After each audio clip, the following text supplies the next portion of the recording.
Oi, aqui é o Kaká e bem-vindos a mais um vídeo.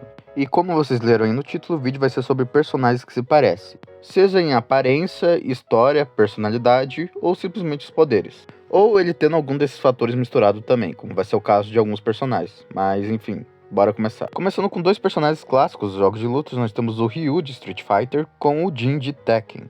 Bom, como dito antes, ambos são protagonistas principais da sua franquia de jogos de luta, e sim, eu sei que o Jin não é o primeiro protagonista da franquia, o primeiro foi o Kazuya. Ainda assim, ele não deixa de ser um protagonista quando ele é introduzido no terceiro jogo. Mas o que mais aproxima ele do Ryu é simplesmente o fato dele ter um grande poder negativo ruim, e que caso ambos percam o controle, eles acabam destruindo e matando quase tudo ao seu redor.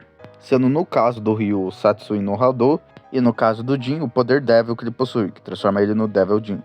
E por essa parte da história dos personagens serem muito importante para a lore deles, principalmente para a lore do Jin, que eu decidi colocar aqui esses personagens, até porque essa história deles querem controlar um poder e tudo mais, daí por mais que esse poder venha de uma origem diferente, é curioso ver também o fato desse poder estar ligado ao protagonista e dele tentar se conter em ambos os jogos.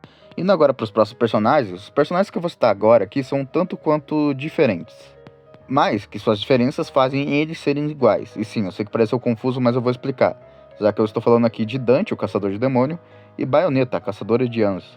Começando que ambos são personagens de franquias Hack and Slash, no caso de Dante, Devil May Cry, e no caso de Bayonetta, Bayonetta, que no caso é a franquia com seu nome. Ambos têm um estilo de luta tanto quanto style, vamos dizer assim, ou que basicamente eles lutam bonito. Ambos utilizam par de pistola como armas, e em quesito de personalidade, os dois também são um tanto quanto parecidos. Não à toa, os dois são comumente comparados um com o outro. Não é à toa que Hideo Kamiyama, que trabalhou tanto em Devil May Cry quanto em Bayonetta, falou que os jogos se passam no mesmo universo, junto com Okami e Victor Furjoe.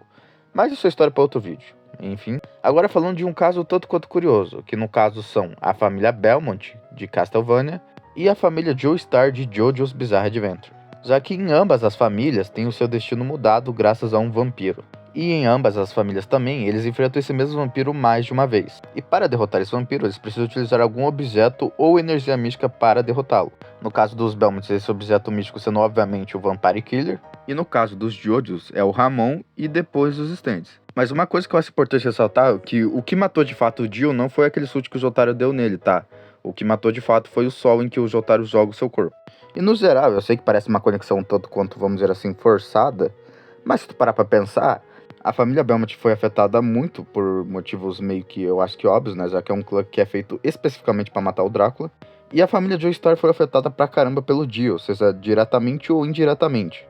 Diretamente, como foi o caso da parte 1 e da parte 3, e indiretamente, como foi o caso da parte 2, da parte 4, da parte 5 e da parte 6, obviamente. Os próximos personagens são um caso um tanto quanto curioso. São personagens que a galera nunca comparou, mas eles são bizarramente muito parecidos um com o outro. Ok, talvez eu esteja exagerando, alguém já deve ter comparado e tal, mas são personagens que eu particularmente nunca vi ninguém comparando.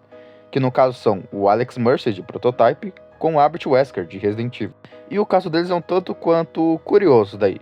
Primeiramente que o Alex tem o seu poder dado graças a um vírus. A mesma coisa acontece com o Wesker. Tudo bem que no caso do Wesker é bem mais de um vírus, né? Mas enfim, a ideia continua a mesma. E não só isso, como além das habilidades dele virem de um vírus, ambas as habilidades são ativadas meio que depois da morte, vamos dizer assim. No caso do Wesker no Resident Evil 1, quando ele é perfurado pela barriga por um Tyrant, e no caso do Alex é depois dele ser alvejado por diversos soldados no Prototype 1. E também tem os seus objetivos. No caso do Alex, o Prototype 2, o seu objetivo é espalhar o vírus e meio que deixar só os humanos mais fortes com esse vírus vivos. E no caso do Wesker, o objetivo é praticamente o mesmo também, com a diferença que ele ia utilizar o Ouroboros para isso. E claro, assim como os outros personagens da lista, eles também têm suas diferenças, uma delas sendo os poderes, no qual o Alex tem bem mais poderes que o Wesker, e no caso sua aparência física, que no caso do Alex, pra mim pelo menos lembra levemente o Leon. E bom, os próximos personagens, ou melhor, as próximas personagens, são duas namoradas eletrônicas. Virtual, para ser mais exato daí.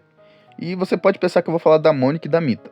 Bom, da Mônica de fato eu vou falar, mas não é da Mita em si que eu vou falar. Apesar das duas terem uma similaridade em si, eu acho tanto a Mita quanto a Mônica bem diferente entre si, apenas compartilhando o mesmo contexto de tipo, namorado virtual e tal. Agora, a Miyuki eu acho bem mais parecida com a Mônica. Ao começar que ambas são personagens que têm consciência que estão em um jogo de visual novel. Ambas também tentam ficar com o protagonista e se utilizam de métodos um tanto quanto porco ortodoxo. Eu acho que essa é a melhor palavra que eu posso usar para descrever os métodos que elas usam, mas enfim. E ambas também têm a capacidade de conseguir mudar a visual novel em que ambas estão inseridas, sendo ambas tendo habilidades muito parecidas. Além de que fica claro que a psique de ambas as personagens não está no seu, vamos dizer assim, melhor estado. Então sim, essas duas personagens eu acho bem parecida. A Mita é um caso à parte, que como eu falei, elas têm uma premissa parecida com as duas aqui, só que ela é um pouco mais, vamos dizer assim, má por natureza. Mas novamente isso é assunto para outro vídeo, mas já deixando claro aqui, a Mita, diferente das outras duas, podemos dizer que ela é verdadeiramente má e não uma vítima das circunstâncias em que ela está inserida. Mergulhando agora no mundo dos super-heróis, nós vamos falar de dois personagens que são príncipes de cidades submarinas. Ou melhor, príncipes não, reis de cidade submarina, e especificamente a Atlantis. No caso eu estou falando do Namor e do Aquaman. E diferente de que muitos pensam, o Namor surgiu antes do Aquaman. Ainda assim, o Aquaman obviamente não é uma cópia do Namor, porque os dois se diferem muito um do outro, apesar de serem bastante parecidos. Começando com o fator da história. Apesar do Aquaman ser o rei de Atlantis, ele ainda age como um super-herói e tudo mais. Já o Namor, ele age mais como um anti-herói, e algumas vezes também como vilão. Tanto que ele fez parte dos Illuminates, que são um grupo de personagens bastante influente e inteligente da Marvel, tanto pela Cabala, que é basicamente a versão maligna no mesmo grupo. Fora, claro, o Namor ser um mutante, também tem esse detalhe. Ainda assim, eles de fato são personagens que compartilham suas habilidades de serem o rei de Atlantis, e que, em caso de emergência, eles fazem o que quiser para proteger seus reinos. Fora o fato que os personagens são bastante subestimados por conta de suas origens estar ligado à água, quando na verdade eles são personagens extremamente poderosos e que já bateram de frente com personagens mega poderosos dos seus universos, no caso do Namor o Hulk e no caso do Aquaman o Superman. Fora o fato dos poderes, que assim, o Namor tem a diferença dele ser um mutante e dele conseguir voar, porque ele possui asas nos seus pés. Mas tirando isso, ele possui basicamente o mesmo kit de poderes que o Aquaman tem. Então tem esse lance também. E falando em personagens de quadrinho, nós temos o Ultron e o Sigma, ambas máquinas extremamente revoltadas com os humanos. E essas similaridades deles são tão grandes que a Marvel e a Capcom perceberam isso e fizeram ele como vilão do Marvel vs Capcom 4. Pena que o Marvel vs Capcom 4 é um lixo, né? Mas enfim. Ambas são máquinas que têm capacidade de mover-se de corpo, trocando de corpo livremente. Ambas tentaram criar uma espécie de corpo perfeito e até conseguiram, mas foram derrotadas pelos respectivos heróis de seu universo. Ambos não gostam da humanidade. E ambos têm a conexão com o personagem que utilizou a cor vermelha. No caso do Ultron, o Hank Pym, que já foi o Homem-Formiga. E no caso do Sigma, o Zero, que transmitiu o vírus para ele se tornar o maligno.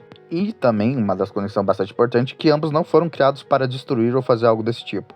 O Ultron tinha como objetivo trazer a paz mundial, e o Sigma caçar reptiloides malignos, os famosos Mavericks. Ou seja, esses personagens são bem mais parecidos do que você pode imaginar. Agora, indo para os últimos personagens aqui da lista, nós temos dois personagens que têm a capacidade de se transformar em super transformações, a capacidade de utilizar 7 artefatos mágicos, e que conheceram um personagem que veio do futuro para tentar salvar esse futuro destruído, e um rival um tanto quanto meio ranzinza. E obviamente eu estou falando dele, o Goku e o Sonic, que além disso ainda possui de milhares e milhares de outras referências, que inclusive estão em um vídeo sobre referências de Sonic. Mas enfim, esse foi o vídeo, eu espero que vocês tenham gostado. Se gostou já sabe, né, deixa um like, considere se inscrever aqui no canal. Se já for inscrito e for maior de 14 anos, entre no nosso servidor do Discord. E se quiser doar para ajudar o canal financeiramente, o link do LivePix vai estar no comentário fixado. Eu sou o Kaká, fiquem bem e até o próximo vídeo. Fui!